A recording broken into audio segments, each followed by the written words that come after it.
We follow the Gregorian calendar now, invented by the Jesuits. The Vatican Observatory, Vatican Radio, Gregorian University, run by the Jesuits.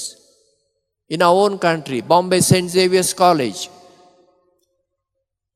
Calcutta St. Xavier's College, St. Joseph's College at Bangalore, Loyola College Chennai, St. Joseph's College Trichy, St. Aloysius College Mangaluru, St. Xavier's College Ahmedabad, and so many other colleges run by Jesuits in our country.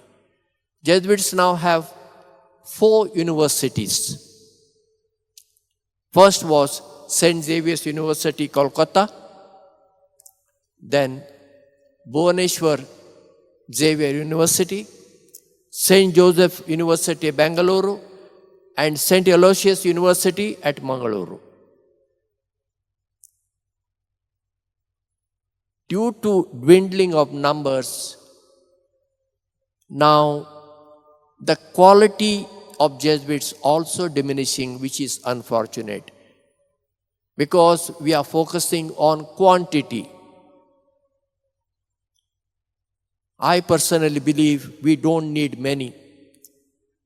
We need quality of Jesuits, a solid Jesuits. You know what I talk about, solid Jesuits. In a slang language you know, which I cannot say from here. Solid Jesuits, who are filled with love of God, ready to go anywhere, open-minded, daring. Such Jesuits we need.